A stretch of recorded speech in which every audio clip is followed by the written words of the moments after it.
Okay. You're the boss. Okay, we are back again, and we see that there are a lot more listeners now. Welcome to the second spotlight session of our Fragility conference. My name is Tomislav Lavoras. I work at the Department of Knowledge and Anthropology at the University of Zadar. And as a member of creation team of the DigiFriend project and one of the organizers of this conference today, I will be moderating this spotlight session. We have two spotlight presenters today, which will be presenting their topics. One of them is Mark Andreevich. Mark Andreevich is a professor in the School of Media, Film, and Journalism at the Monash University, where he also directs the Automated Society Working Group. He is the author of several books, latest one of them being I Spy, Surveillance and Power in the Interactive Era. His research interests are in digital media, surveillance, and data mining in the digital era. And the next spotlight presenter after Mark is Massimo Canevacci. Massimo is a professor of cultural anthropology at La Sapienza University in Rome. His research focuses on the areas of ethnography, performing arts, digital culture. Canevacci is also known for developing several concepts, one of them being multivisual and ubiquitous. We are breaking our tongue as Croatians and non-native English speakers with this concept. Also, what I would like to mention is that Massimo is, for several years, has been a visiting professor in Brazil. And we were thinking to present both of you today, but to initiate a discussion later and not to interrupt it with presentation of the other presenter. So the first is Mark Andreevich with his presentation, Automation and Recession of the Social.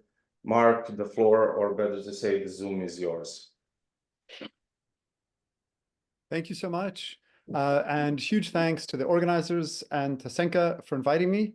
I wish I could be there in person instead of in rainy, cold Melbourne. But it's wonderful to be in conversation with you all, and I've really enjoyed the presentations that I've seen so far. I will just share my presentation, and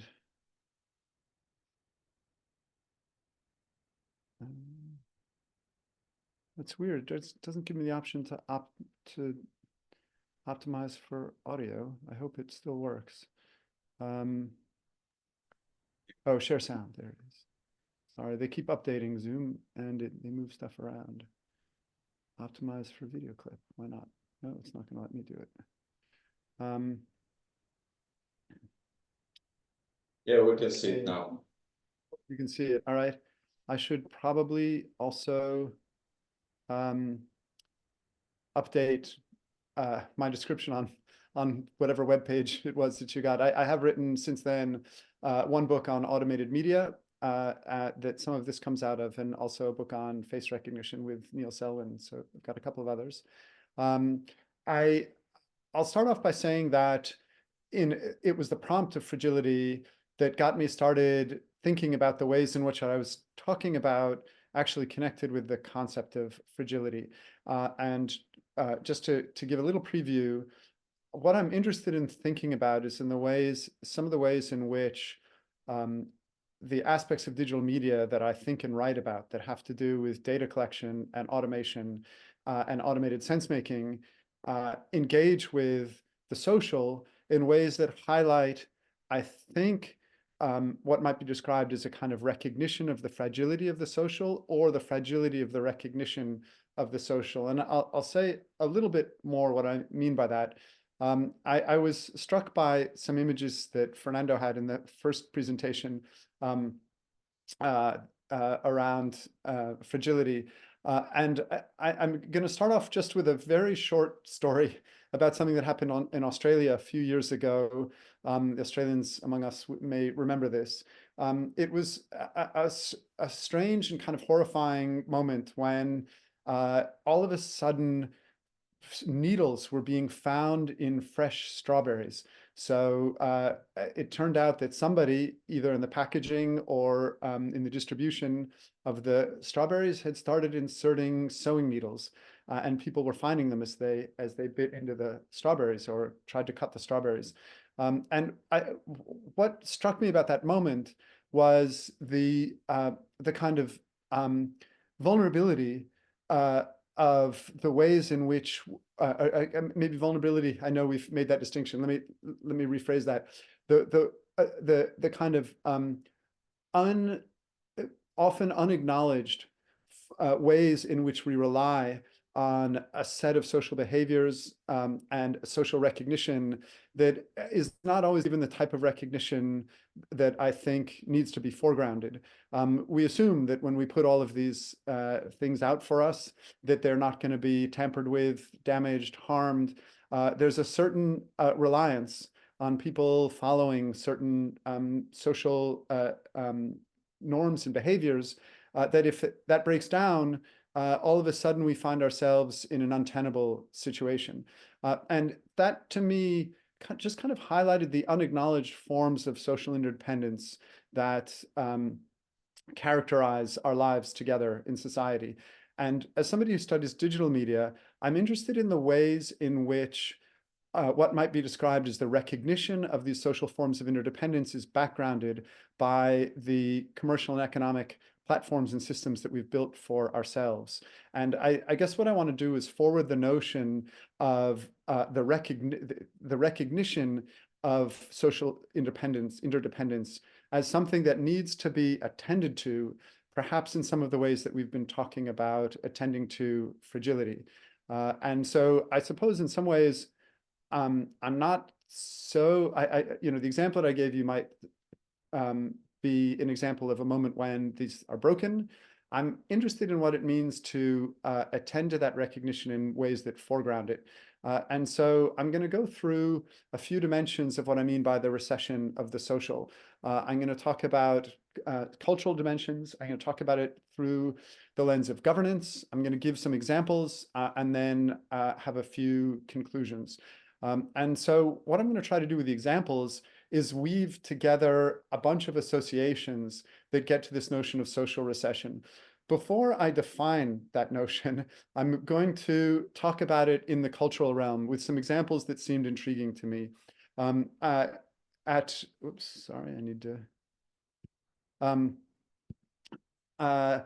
South by Southwest last year,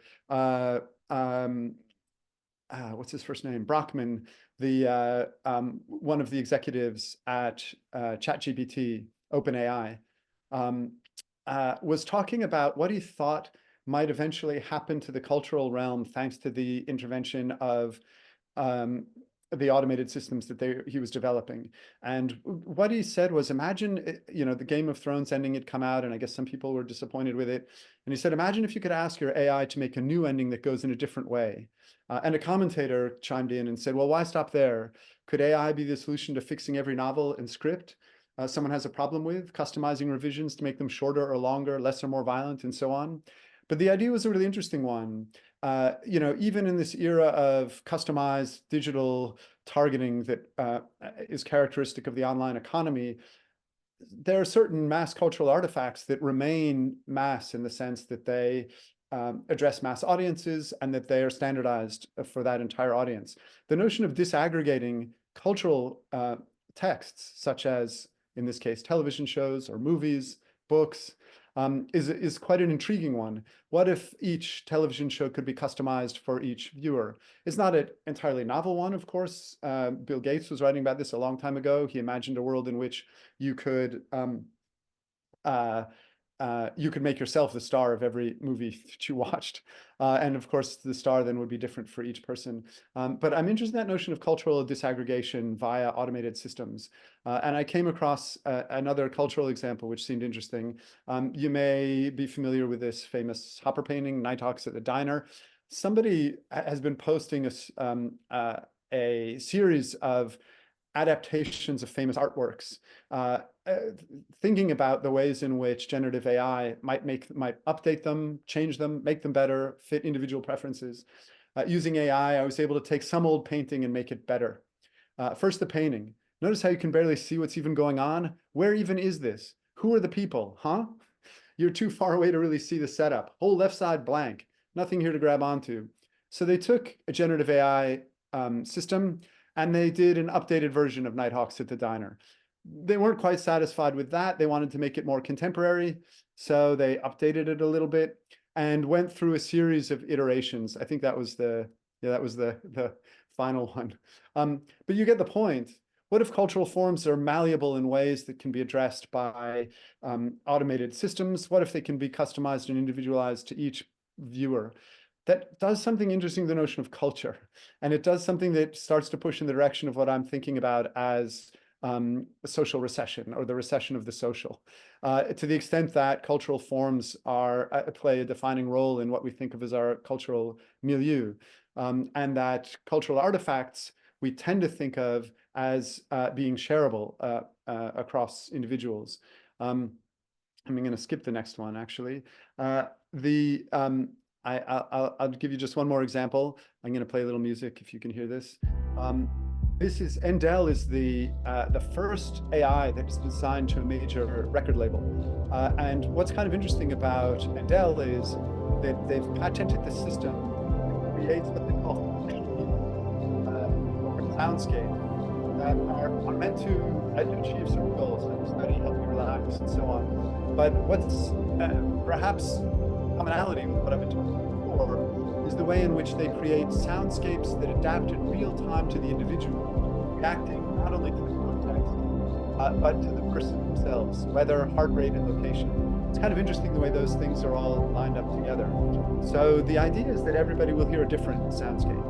That again, once you've signed this to your label, you're not going to get kind of standardized cultural product, but you'll get a highly customized one. I don't know what the function of this music that I'm playing for you now is. I hope it's not to put you to sleep. But each of you can tailor the system to address different functions that you're interested in. So I'm going to say a little bit about what I mean by social recession, or what I'm kind of, as a speculative term, I'm trying to put out there. I'm borrowing it from Thomas Haskell, who writes about the rise of social science, professional social science in the 19th century. And he uses this term, the recession of causality. And his argument here is that under conditions of enhanced forms of transport and communication that result in growing interdependence, the direct causes for aspects of social life become more remote in ways that render causality itself to recede.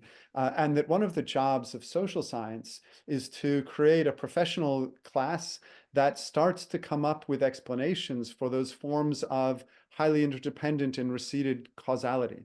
So the way he puts it is society's components became more interdependent as they began to influence one another more frequently, more intensely, and in more varied ways.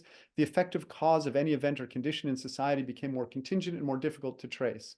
Now, there are several quibbles we could have with this definition, but I want to kind of put it out as a model for thinking about what I'm talking about as the recession of sociality. And what I mean by that is the way in which, as we embark on the use of systems that rely on increasingly automated forms of data collection, we generate huge amounts of information that are actually very difficult to process at the human level and start to require automated forms of information processing. So you get a kind of cascading logic of automation. Automated data collection leads to automated data processing, which eventually leads to automated forms of decision-making based on the information that's collected.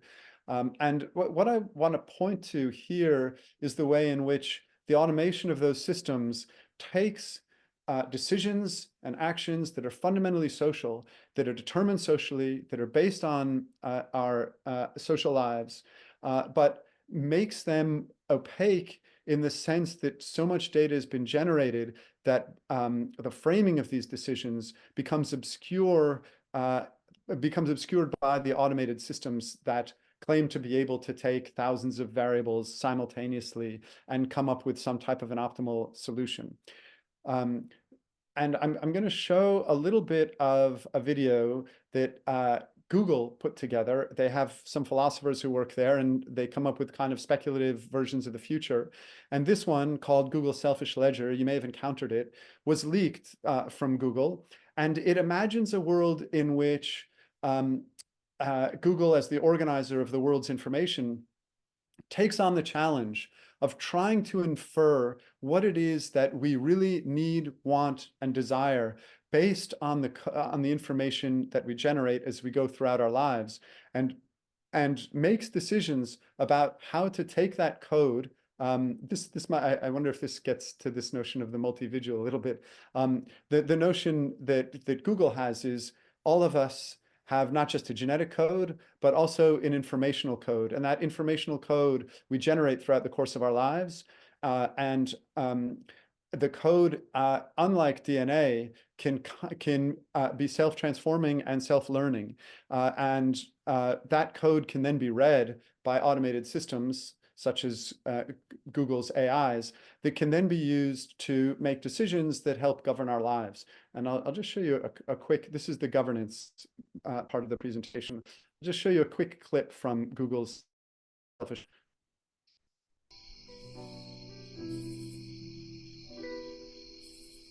Initially, the notion of a goal-oriented ledger may be user-driven. As an organization, Google would be responsible for offering suitable targets for a user's ledger. Whilst the notion of a global good is problematic, topics would likely focus on health or environmental impact to reflect Google's values as an organization. Once the user selects a volition for their ledger, every interaction may be compared to a series of parallel options. If one of these options allows the ledger to move closer to its goal, it will be offered up to the user. Over time, by selecting these options, the user's behavior may be modified and the ledger moves closer to its target. So you get the model that's in play there. Google infers from the data that's collected about particular individuals what it is that are, what the goals of those individuals are. It then sets up a choice architecture that prompts the user to move closer to those goals. And what's interesting about the video, although in this clip, Google says, although the notion of a social good is a problematic or vexed one, if the rest of the video actually pushes in that direction and says, not only will this system be able to do something at the level of the individual, but it will be able to infer from the overall patterns that are collected at the social level how to navigate and govern a society or a collective of some kind in ways that allow it to move closer to the inferred goals collected by its data. So I hope that there's a connection that comes through to what I've been thinking about as social recession in this example, in the sense that the forms of governance that we might think of as fundamentally and irreducibly social, to the extent that they are fundamentally and irreducibly political, recede into a system where the decision-making process, governed in this case by Google, but I suppose we could imagine other platforms or other processes, becomes an automated system wherein the social character of these decisions becomes, in some sense, laundered or obscured through the process of the machinic forms of automation that result in the decisions. And so I'm not talking about the displacement, I'm not talking about the complete eclipse of the social or the end of the social, but something more along the lines of its recession into a recess that's hard to access and one that's obscured, and that one that therefore allows us or makes it harder to recognize the fundamental forms of social interdependence upon which I would argue things like politics and our collective lives rely. So that's kind of the motivating concern. What I've been trying to do is think up and down the scale of examples where you might see things that connect to this notion of social recession. So I'm going to just go through a bunch of examples very quickly. You may remember what happened with Replica, a company that makes commercial chatbots. Basically, you subscribe to them and you get a chatbot companion.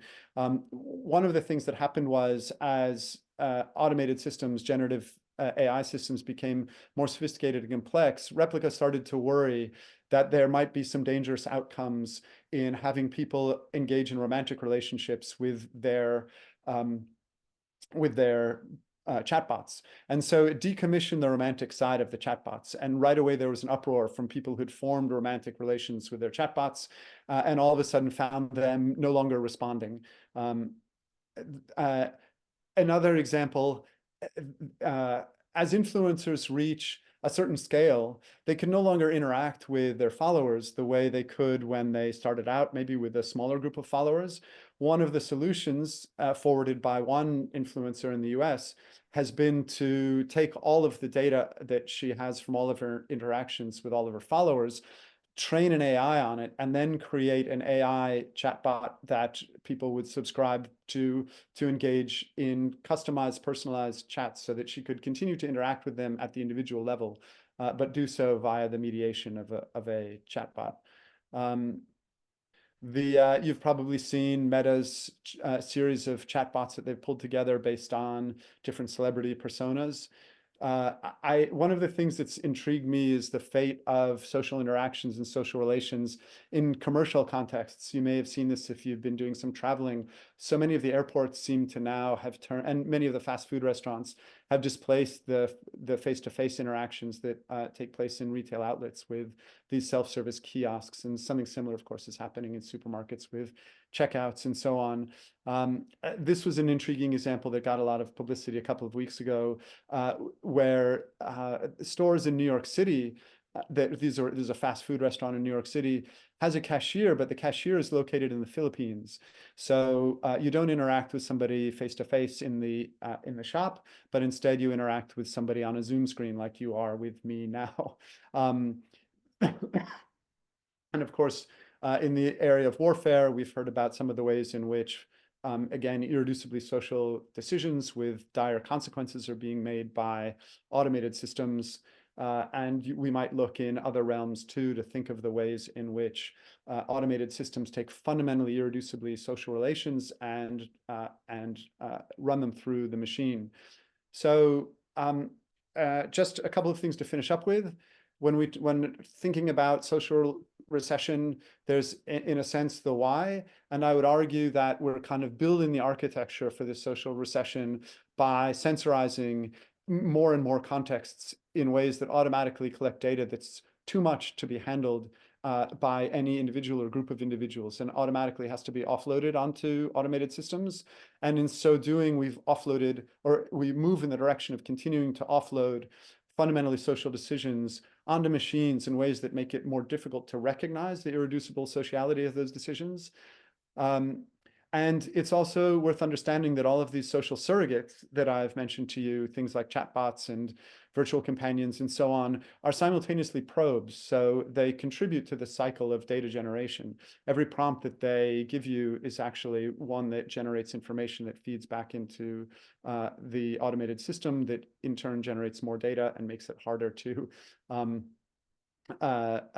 process the huge amounts of data that are being collected. So what? A couple of very quick conclusions. I think one of the things that comes out of this is imagining the ways in which governance, such as the type that we saw in the Google Selfish Ledger video, operates in the realm of what I'm describing as a kind of granular biopolitics. It operates through the milieu, creating choice architectures for you, operating through the environment, but doing so in ways where the milieu is no longer shared, where the milieu is individualized and customized. The second is that's more of a provocation than anything else, is what happens to our understanding of the political in the face of the recession of the social.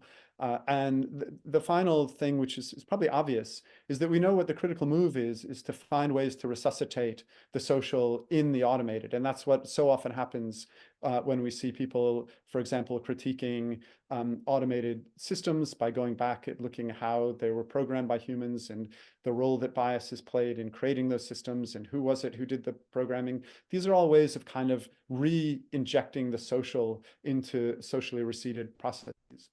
And I'll finish with that. I hope there was something interesting there. Thanks for your time and thanks for your interest. And I look forward to being in conversation with you. Okay, thank you, Mark, for your presentation. Please feel free to ask questions in the chat, so you don't have to wait the end of presentation if you have an idea at the moment. Is there any questions, Branko, maybe?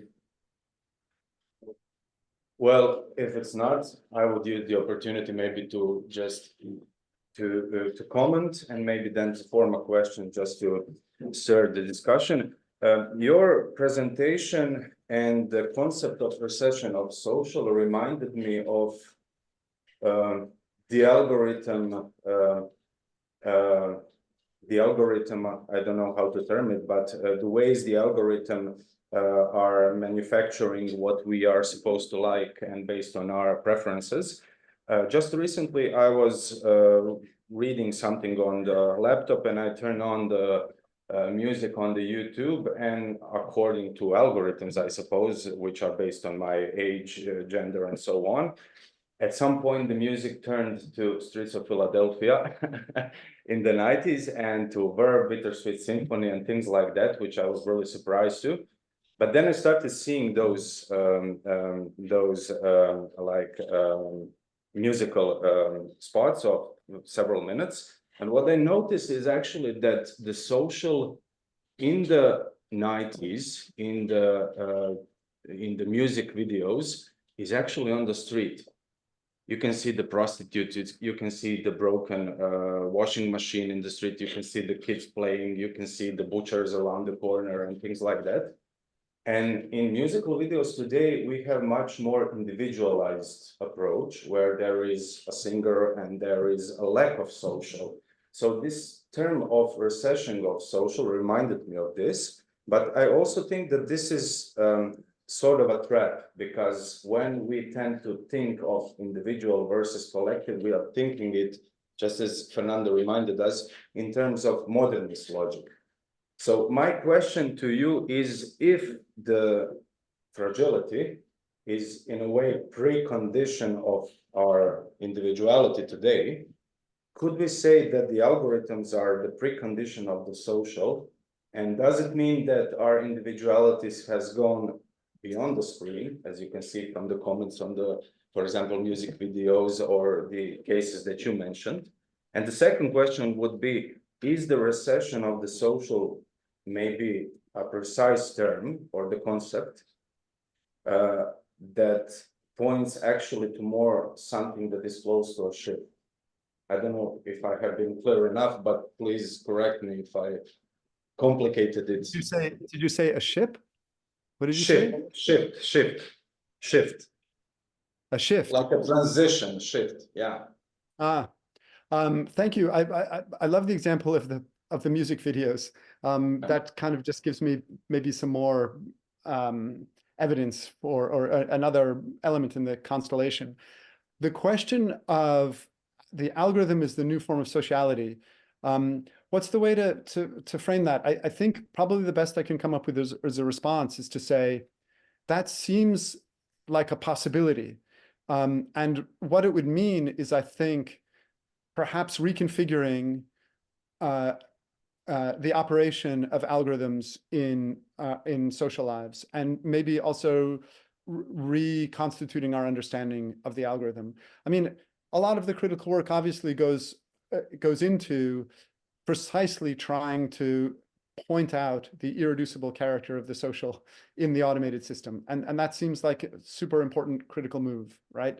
So all of the people who do that type of work, Ruha Benjamin, all the people who are working on facial recognition and bias and algorithms, that all seems to me like a deeply important critical move. I think one could imagine the possibility. What I'm worried about is the fate of the recognition. It's not the social per se, right? It's the recognition of the social. The social is irreducible. It's not like you can't get rid of it. The element is the recognition, and I think what we need to do is configure systems in ways that foreground that recognition rather than offload or background that recognition. That's the best way to put it. That to me would be like trying to envision a different way of implementing algorithms, which would, I think, require a different way of configuring platforms and probably a different organization of the political economy of the systems behind those platforms. Okay, thank you very much. I think we have one question in the box, so could you just show it to us maybe on the screen? Oh, thank you. Granular biopolitics. Yeah, I mean, so this is kind of inspired by thinking about those kind of, what's the way to put it, very cursory remarks that Foucault makes on environmentality, and mostly in a footnote, right? The ways in which forms of disciplining give way, disciplinary regimes give way to forms of governance that rely upon the modulation of the rules of the game, intervening through the milieu. And I use this term granular to refer to the way in which the environment, which Foucault in those remarks takes as a shared given. You know, it's the city and the fields and the streets. And in a sense, it's the those are the things that can be acted upon. What if you change the lighting system? What if you change the you know, environmental drainage sewage system? How can you intervene in the environment in ways that transform what takes place within it? And in the remarks on environmentality also speaks about changing the rules of the game, which again are taken to be kind of shared across the milieu. Granularity, what I mean by that is, what if the milieu is no longer shared? One slide which I didn't show you, which was kind of interesting. Sorry, it was the very end. You may have seen it. It was an airport scene, and it's a very kind of silly little example, but it's suggestive to me. You know, when you go to the airport and you're looking for your flight, and there are like 40 flights or 100 flights, and the screen keeps changing, and you can't find your damn flight, and then an ad comes on, and then you're waiting. Detroit Airport came up with a system that uses face recognition technology or other forms of identification and a special directed set of diodes that allows the screen to recognize who you are and where you are and show you only your flight where you are. And it can do that for up to 100 people. So you can have 100 people standing in the same room, all looking at the screen and each seeing their flight and nobody else's flight. They call it parallel reality. It's a kind of virtual reality system. But you can see why that intrigues me, because it imagines a shared space, a shared milieu, in which each individual experiences it differently. And you know, my hypothesis would be that things like the metaverse and you know, Apple's Vision Pro, the recurrent attempt to get us to move onto virtual reality platforms or augmented reality platforms is precisely the desire that fuels that, is precisely the desire to be able to give us those granular environments where we're all standing next to each other, but we experience it differently. And so that's what I'm getting at with that notion of granular biopolitics. Okay, thank you very much. We have time for one more short question, as I can see them in the chat box. So maybe if you could. Okay, well, I'll respond to the Nighthawks one. It's very tongue-in-cheek, the Nighthawks one. So, you know, all of those comments that are being made saying like, you know, hey, the left side of the canvas is nothing. You can't engage to it. You're right, exactly. The complaints precisely miss the point, and I think they deliberately miss the point. And then they just look at that. On the other hand, the AI repaints sociality. That's interesting. So it's kind of a promise of the overcoming of the urban alienation. That's the kind of the point of the painting. The AI tools paint the social. That's interesting. I mean, the reconfiguration of the painting comes from the prompts from the person who's, you know, maybe they just don't want to see urban alienation. They want to see some version of sociality. Although I've got to say, right, like it feels almost like a different kind of alienation, those images. I don't know if you felt that, but it looked like really slick and kind of curdling in the way that, I don't know, like a Norman Rockwell painting can be or sometimes. Okay, thank you very much. Can I ask a question? Very short, Cyril, if it's not a problem, so we can stick to I that. think it's a short one, but it's interesting. I mean, there's the use of the word individuality. To me, it's like growing individuality in terms of creating AI that would respond to specific people and their needs and desires. But it seems to me that all the data actually would probably do the exact opposite, a sort of conformity and uniformity. It actually, I can't help but feel a little bit like a dinosaur. And I'm thinking, like, how am I going to speak to my nieces and nephews in a few years' time? Because this sort of makes me want to cringe. And I don't know what the silver lining is, and if there is, and maybe you have some thoughts about that. But it doesn't seem to me like it actually contributes to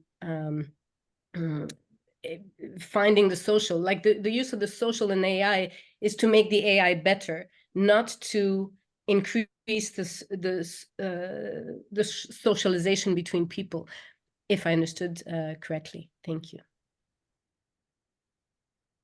I think I'm in agreement with you.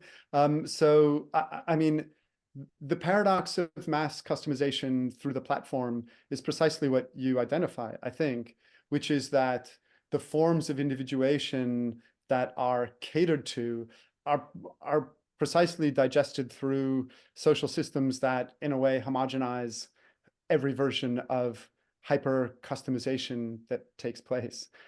So there I tracked with you. The second part, I'm not quite sure I tracked. I guess what I'm trying to run is a critique of the forms of misrecognition of the social that can be facilitated by the use of automated systems in a particular way, and to suggest that we're not going to get rid of automated systems; they're not going to go away.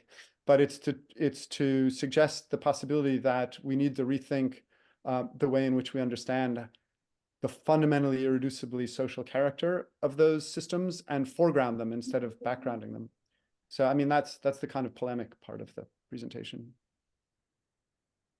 Thank you very much, Mark, for your presentation. And I would give a Zoom floor to our next spotlight presenter, Massimo Canevacci. I introduced him already, but just to have a short bridge from Mark's presentation to Massimo's presentation, one of the famous quotes of Canevacci is that the traditional paradigm about the human and non-human world would disappear in the era of pixel. Quite juicy quote, and I will leave it with this. Massimo, you have it.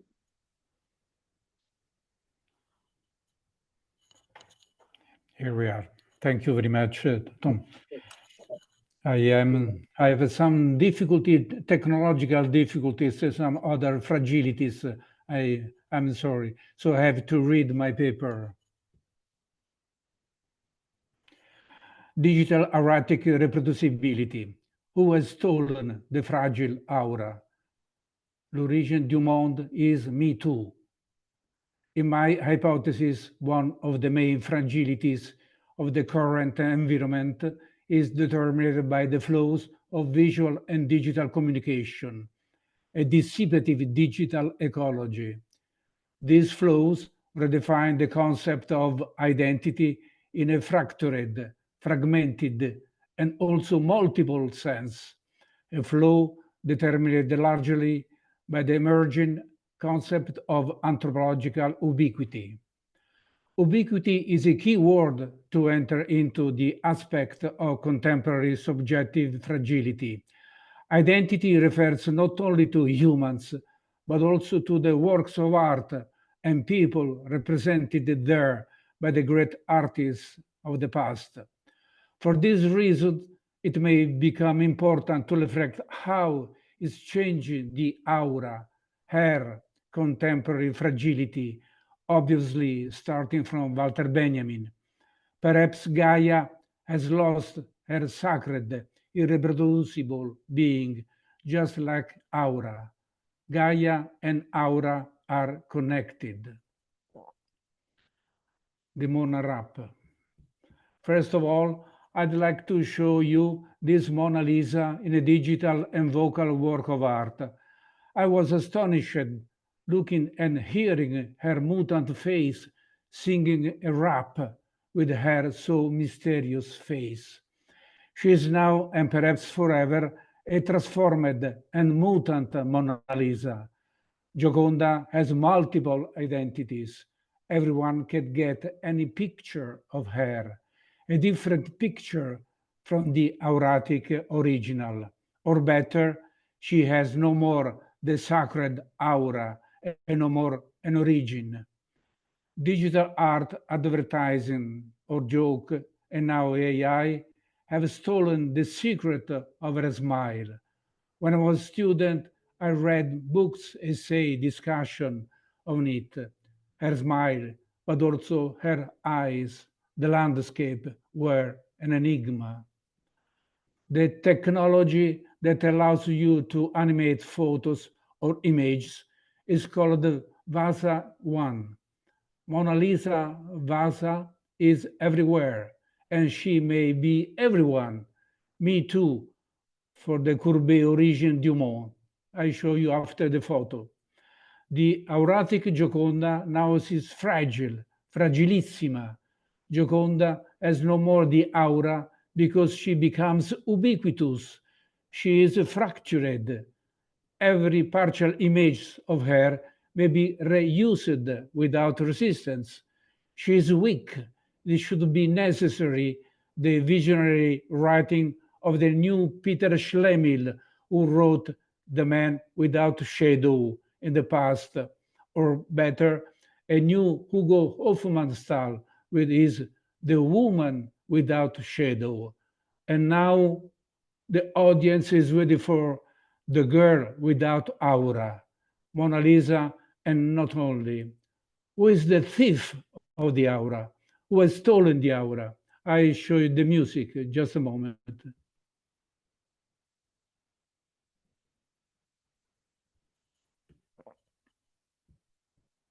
Yo, I'm a paparazzi. I don't play no Yahtzee. I go pop, pop, pop, pop, pop, pop. My camera's up your crotch. See, I tell the truth from what I see and sell it to Perez Hilty. Don't call me scuzzy, making money. That's my job, celeb photography. What? Hell no, I'm not needy. I'm legit, not stalkerazzi.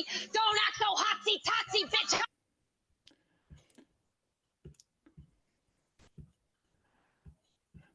The ubiquitous aura.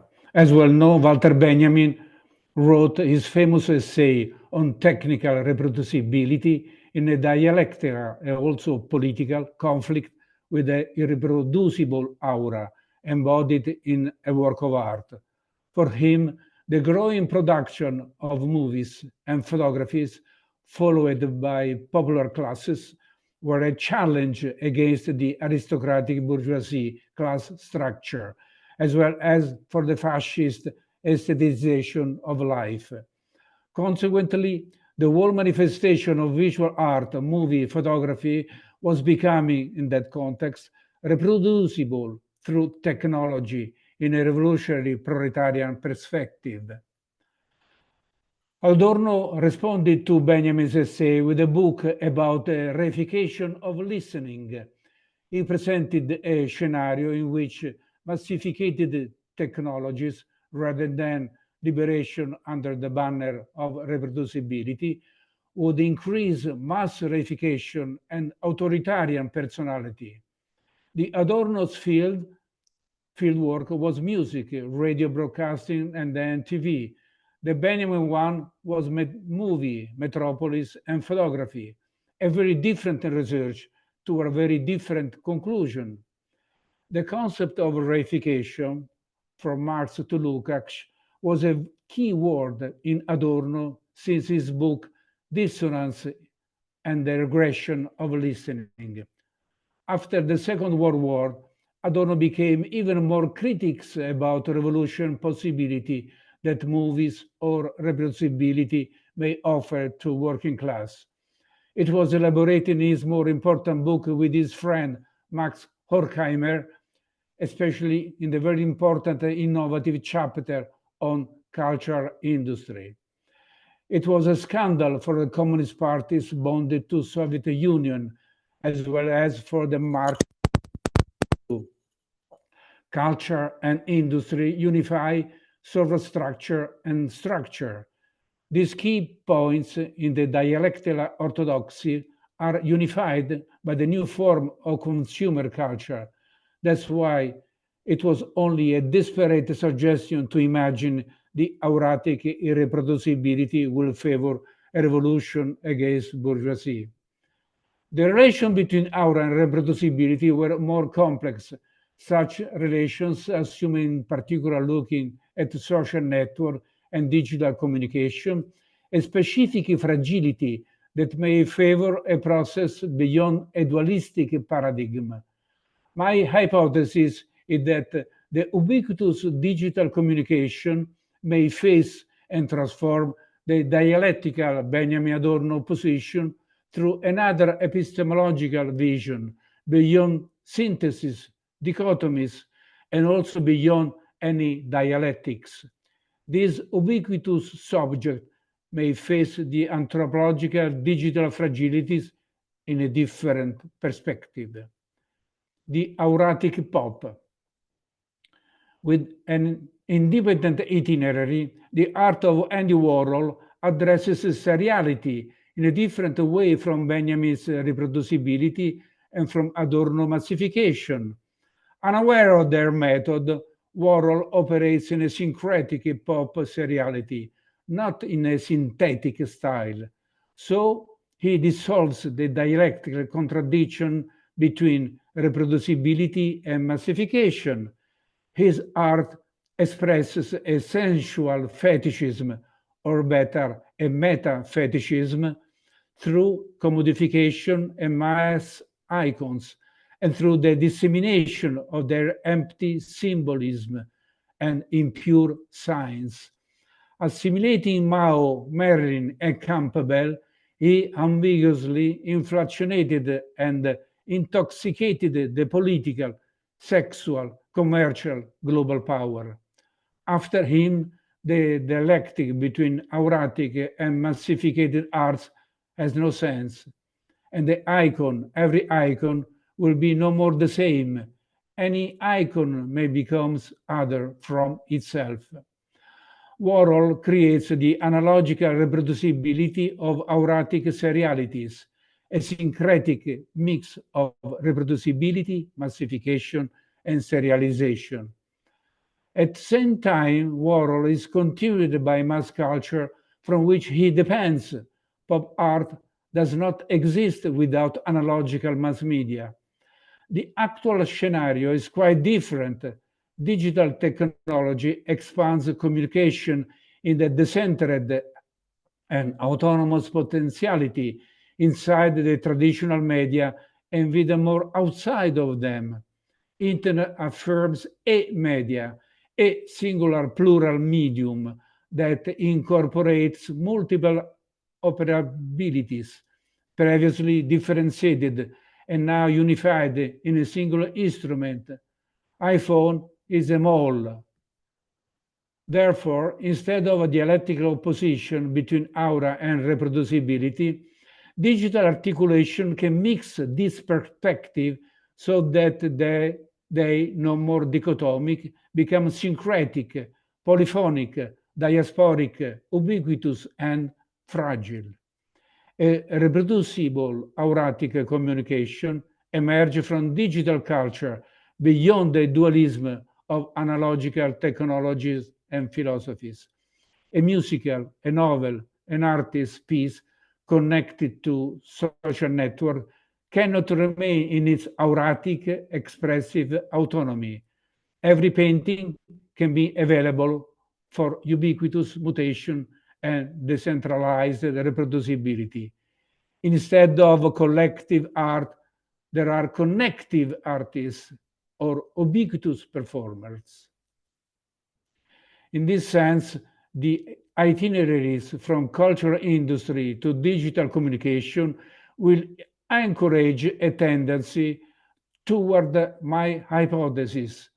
The digital culture crosses and mixes auratic aesthetic, technical reproducibility, ubiquitous identities. I mean, art, technique, individual.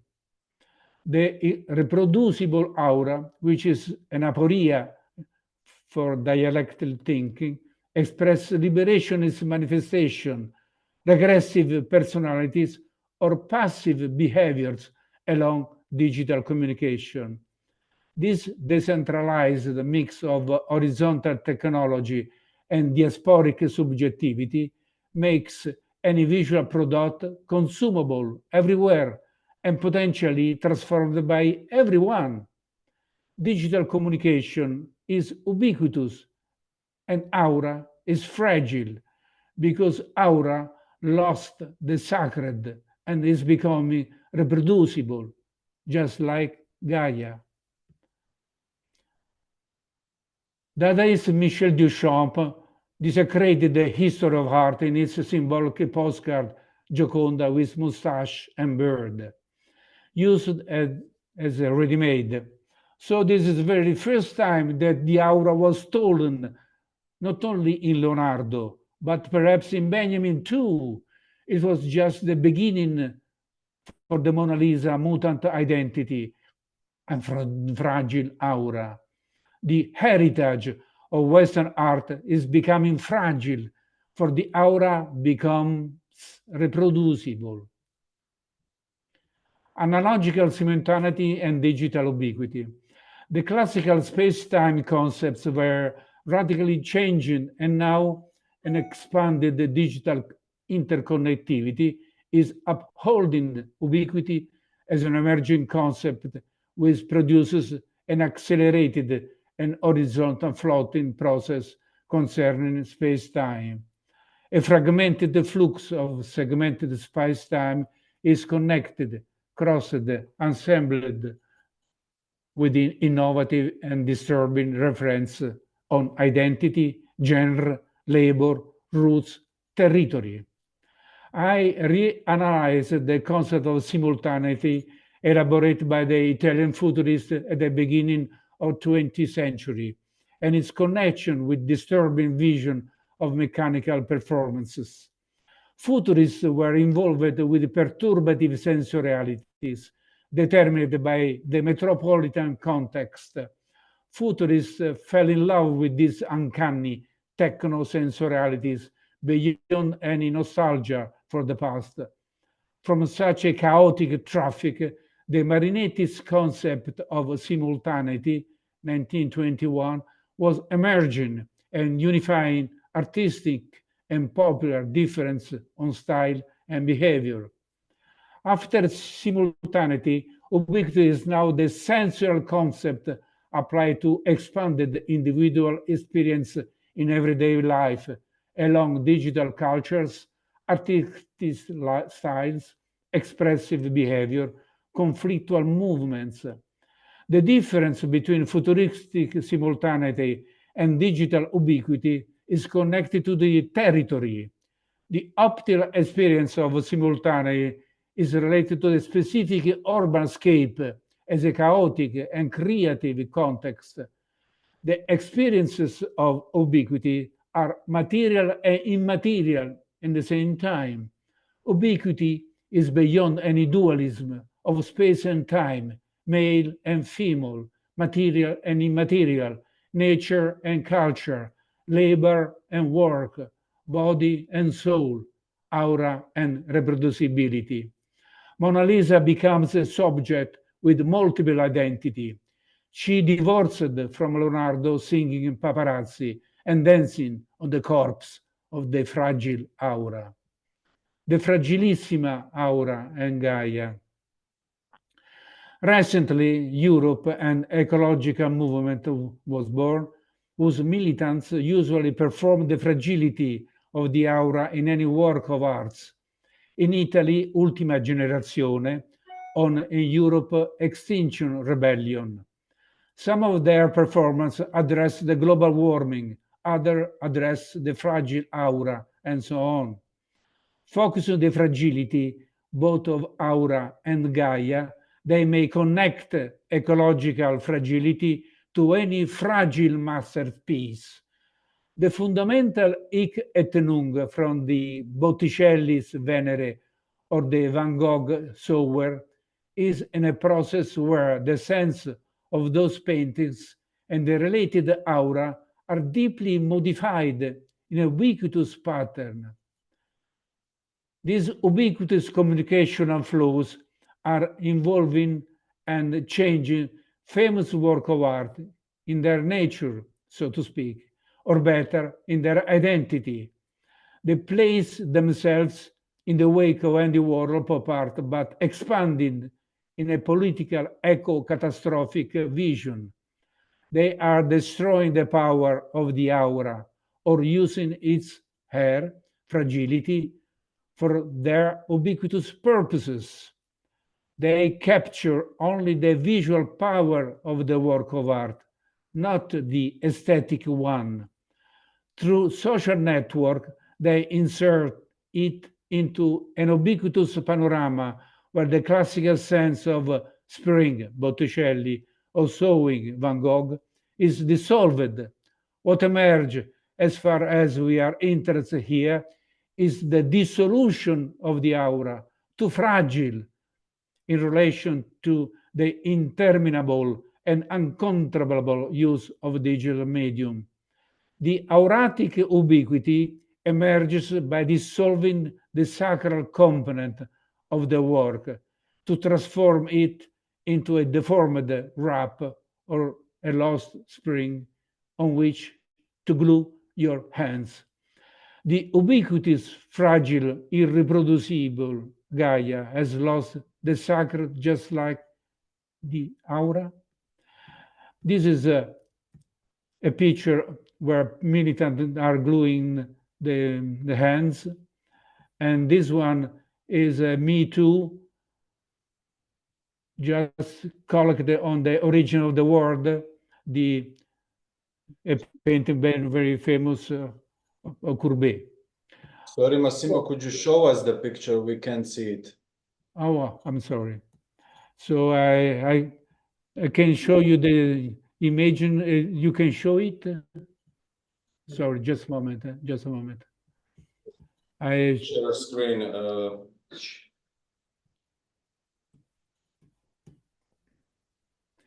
I have this problem. I'm sorry.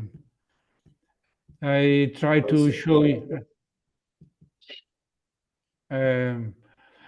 Well, I have my problem is the following. I have many fragile problems.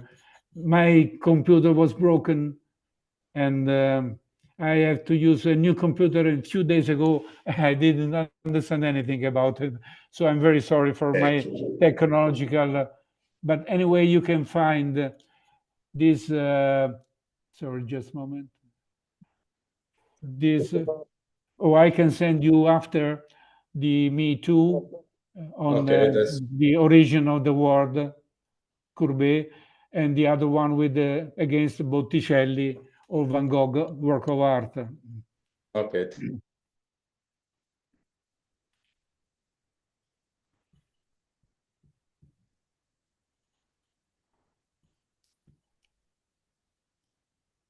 So thanks you. I have finished. I'm sorry, I cannot show the images. Okay, thank you, Massimo, for your presentation. We were discussing before the start of this conference that nobody of us is very keen to understanding new digital technologies, so you don't have to feel bad about it. I think we all have this kind of problem at the moment, but this is normal. This is normal for this kind of conference. As I was writing myself questions a few moments later, you actually responded to them. So I would really like to open the floor for the questions of the audience.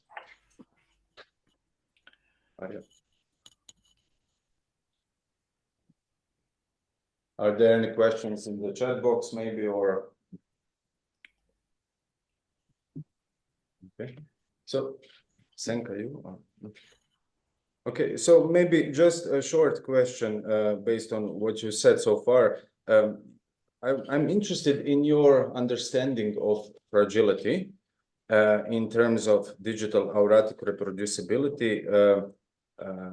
Do you see the fragility as a precondition of this digital auratic reproducibility you talked about, or it is a more a sort of opposition to the classical dialectic that you mentioned before? Well, my idea is an hypothesis, but anyway, I would like to make more research about it. Maybe there is a connection between the crisis of the aura and the crisis of the Gaia. In my hypothesis, there is a strict connective relationship between aura and Gaia, because the sacred moment of the aura and the Gaia, the earth, obviously, is now disappearing, is no more reproducible, and no more irreproducible. And so what is going to happen to the aura and to the Gaia? I mean, the relationship between the work of art and the possibility to transform our social condition, cultural condition, connected to the fragility of the Gaia, are two fragilities, and all together are producing a very complex, disturbing moment for us. And how to face this kind of connective relationship between aura and Gaia? Is it real? But because I'm not sure that is it real, is my hypothesis. Perhaps it's connected, the aura and the Gaia, and the work of art, and the possibility to transform any work of art in any identities, any possibility of identity through the ubiquitous subjectivity and the diasporic individual. So it may be changing the sense of the aesthetic or the enigma that was faced in the face of Mona Lisa or any work of art. Any work of art is not so clear to be interpreted in only one way. You can interpret in very different ways, but it was connected to the aura, the potent, the powerful significance, symbolic significance connected to the body of the aura. And so the same with the Gaia, with the body of the Gaia. And so if there is such a connection, the Anthropocene is how can I say, the Anthropocene is going to dissolve the possibility of liberation created by the work of art, the irreproducible aura and irreproducible Gaia. But if they, aura and Gaia, are reproducible, what is going to happen? I don't know. Thank you very much. Maybe just one short question. You wrote, as I read already, that the cosmopolitan, this ubiquitous subject coexists with digital authoritarian personality. And this is something that intrigued me in relation also to Mark Andreevich's presentation and yours as well. So how would you define or describe this coexistence? Is it a love and hate? And what is the role of ethnographer in all of this? Well, as an ethnographer, my fieldwork is in Brazil, in native indigenous culture, but also in São Paulo, the great metropolis. So my second language is Portuguese, it's not English, so I'm sorry for my English. But anyway, my formation was on Adorno and Benjamin. And so the digital, the authoritarian personality, I tried to reenact the digital, the authoritarian personality by Adorno and other researchers. In other way, I tried to devolve a paper about digital authoritarian personalities.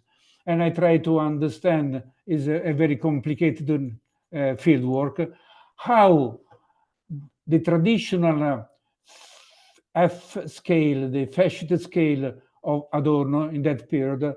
Now is transformed, totally transformed by digital communication, and how it's possible to connect the digital auratic authoritarian personality, sorry, the digital authoritarian personality with the aura and the Gaia. So I try to elaborate a different F-fascist scale following and transform the Adorno one, and try to, it is not possible to present my research, but anyway, I try, in my opinion, there is a possibility to a perverse alliance between the id and the superego against the ego. Perhaps the digital network is going to perform the libido personalities of every person in a different way from the Adorno ones. And what is going to happen to the different authoritarian personality? Because it seems to me there are many new digital authoritarian personality is growing in the world. In Italy, for example, or in the United States, just in Brazil, or in other country. I can speak only the country that I know, but in Brazil with Bolsonaro and in Italy with our government, it's possible to say that this growing pattern of digital authoritarian personality. And so it is possible to face the political conflict not only in the social, in the sociology or the traditional culture, anthropological culture, but also in digital communication. Digital communication is a conflict. Perhaps now this is the most important conflict in the world. This is my opinion.